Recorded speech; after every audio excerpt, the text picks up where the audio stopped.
The state of Michigan, the Mitten State. With over 3,200 miles of coastline shores, 4.6 million acres of state land, and 4 of the 5 Great Lakes surrounding it, this state boasts over 11,000 inland lakes and over 76,000 miles of rivers and streams. That means you're never further than 6 miles away from any body of water or 85 miles away from any of the Great Lakes. In its waters, Michigan holds about 58 species of game fish belonging to both the warm and cold water species, such as salmon, walleye, muskie, bass, trout, some of which we hope to catch on this trip. There's also a vast arrangement of wild animals that inhabit the lands, like moose, elk, bear, cougar, deer, and even wolves. And if you're able to visit any of the 103 state parks, you'll be able to see terrain like forests, cliffs, caves, and on the shoreline sand dunes, meaning there's a little something for everyone.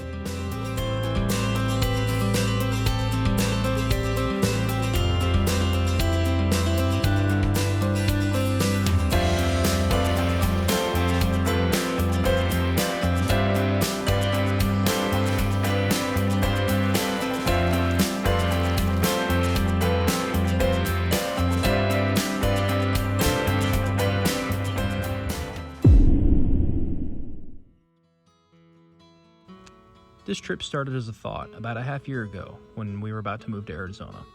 My wife and I first started trout fishing in the late fall and early winter of 2023, targeting brook trout, browns, and rainbows. And after finding some success, I guess you could say we were hooked. Well, we've had our first casualty from packing. So what I did was I super glued this cork because it was getting cracked or whatever.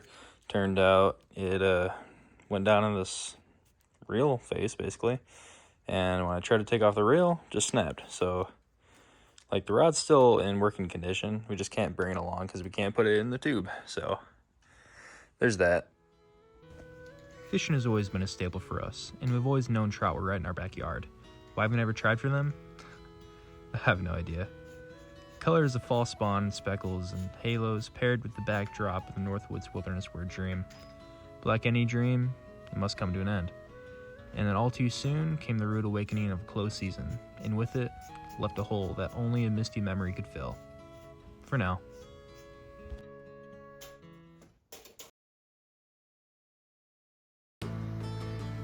Today, we leave for Michigan. It's our dedicated travel day, so we start by waking up at 4 for a 6 a.m. flight.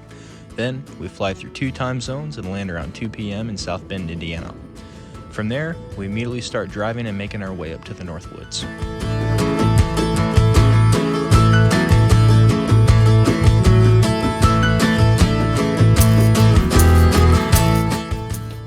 Around 1 a.m., we finally arrived to White Fawn Lodge, where we'll be staying the next couple nights, concluding our travel day of nearly 16 hours non-stop and covering almost 2,000 miles.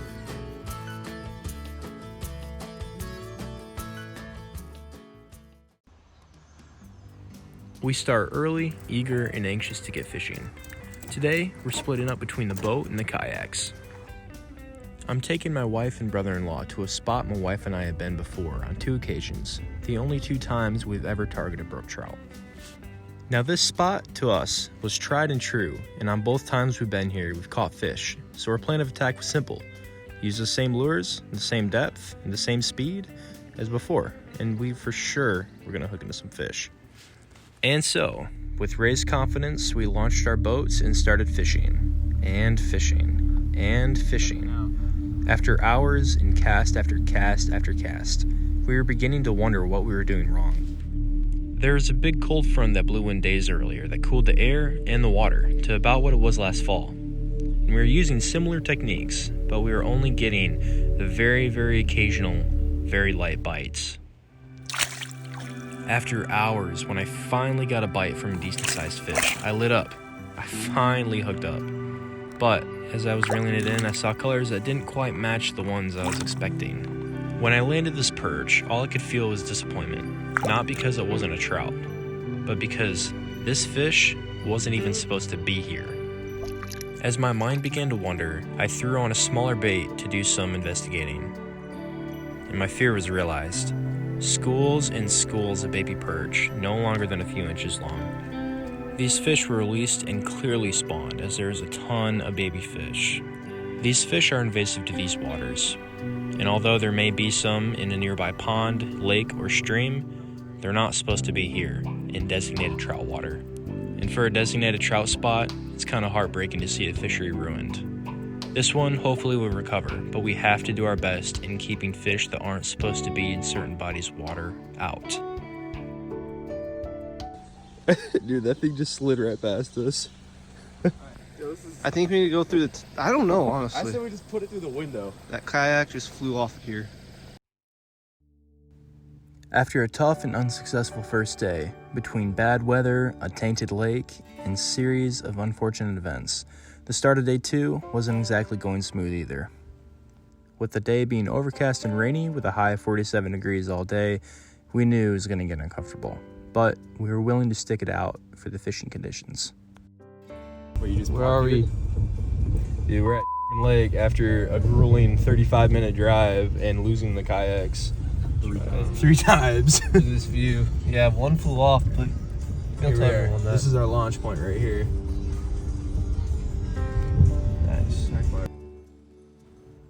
After losing the kayaks off the trailer and chasing them down 3 separate times, we quickly turned what was supposed to be an easy 10-minute drive into a 30-minute drive. Every time we lost the boats, we'd have to hurry up as fast as we could to strap them down again to avoid being carried off by the clouds of giant mosquitoes, which were already biting through 2 pairs of denim and a pair of thermals. And looking back now, that probably contributed to us losing them again and again due to the rush job. Besides all that, we were ready to set out, and all that were standing between us and the fish we've been chasing was a short hike and descent down a hill.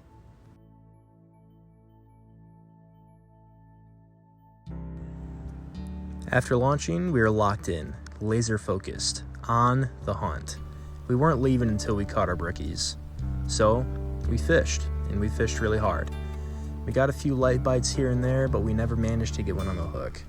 Until it finally happened. At 6:40 in the morning, my brother-in-law Evan Steele hooked into his first Michigan Native Brook Trout, and it was awesome. Measuring at about 7 inches, the size isn't what's impressive to me. It's not why I dedicated a whole trip to chasing them. It's the beauty of them. And really, it's deeper than that. It's more than just seeking out a pretty fish. It's about the one who made such a humble creature as Candace, his work of art. It's his creation.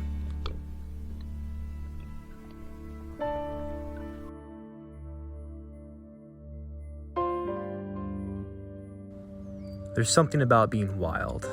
To be out in nature, experiencing God's creation as He intended. That's where I and others like me find and experience Him in a deeper and more personal way. In the wild places He created for us to discover.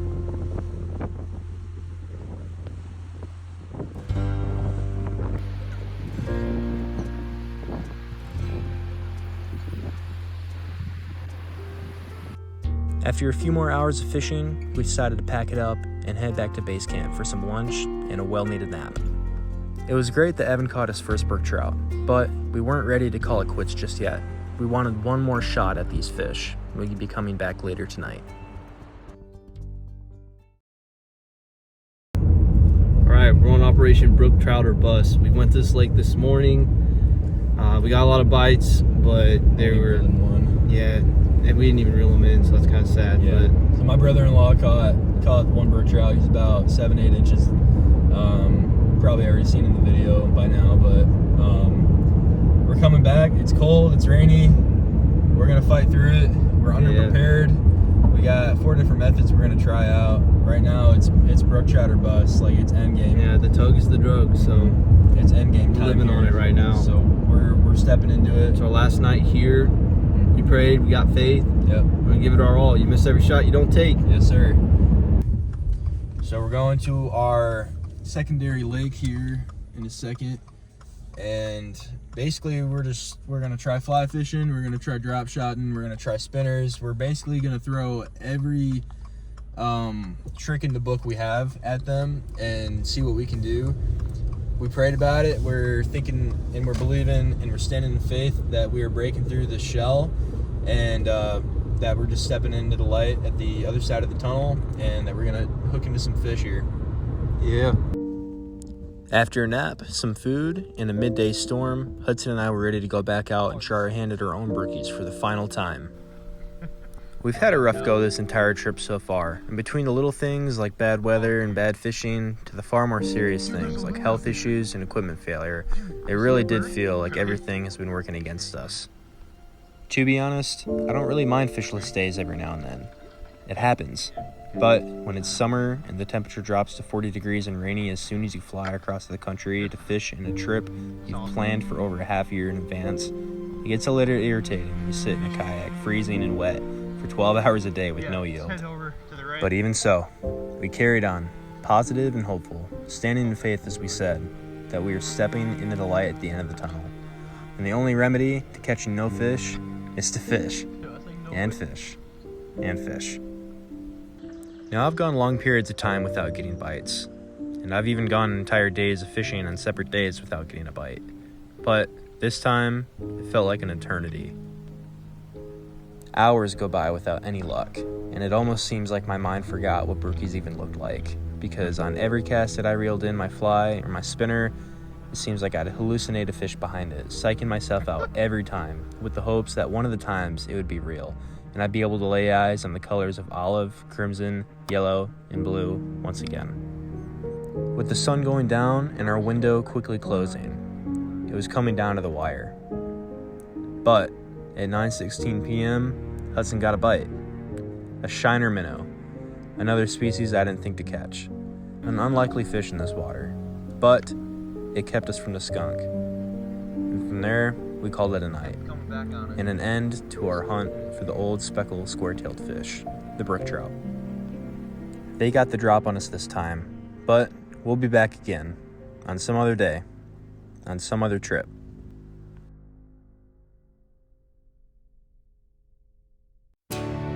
Although our brook trout spots didn't produce the way we wanted them to, we also did have a fun little rainbow spot that was ever so conveniently on our way to our next destination. So, with an almost hesitant vote from the group, we made the stop to try our hand at some rainbows. And we are so glad we did. We towed the boat through an old dirt 2-track to get to the pond. A rough ride like all the trails we go on, except we were towing a 17-foot, 2,000-plus pound trailer through tight bends and sand at some points. So I guess you could say it kept my dad on his toes. The temperature difference from here and where we were is pretty extreme.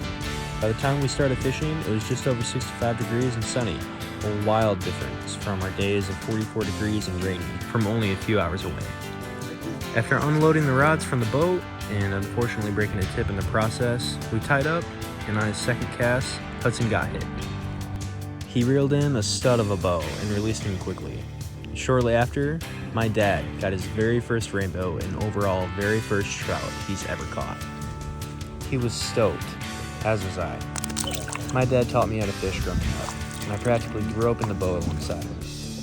We've done local and out-of-state tournaments together, and he taught me nearly everything I know about muskie, bass, and walleye fishing. So just as it was special for him, it was also special for me that I got to put him on a new species he's never caught before.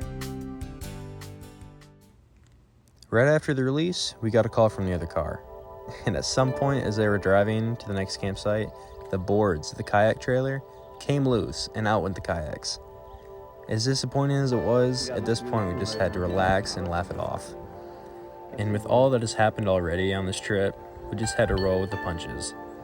Things are replaceable, but people and experiences aren't. But, of course, we did pitch in for new kayaks.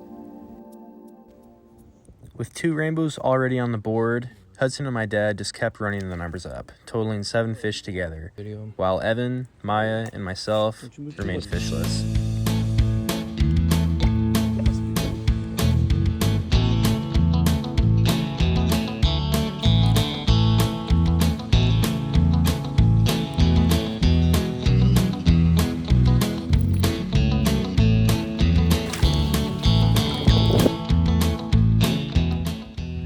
I guess they were casting right on the fish because the colors of the lures were the same, the styles of the lures were all the same, other than the green woolly bugger that I was throwing. But in a desperate attempt to get at least one fish in, I tied on a worm, and I finally landed this, what I think is a golden shiner. but I'm not too sure on my minnow species, so it could be wrong. After a good hour and a half of fishing, we decided it'd be a good idea to head out and meet the other car at the campsite, ending our trout fishing journey this trip. Until next time.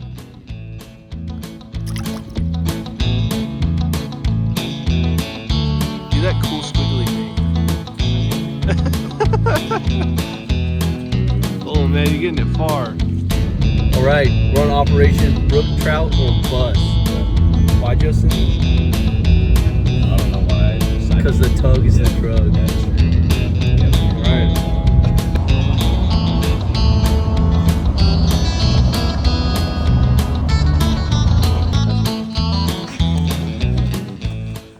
I just had the ultimate party foul.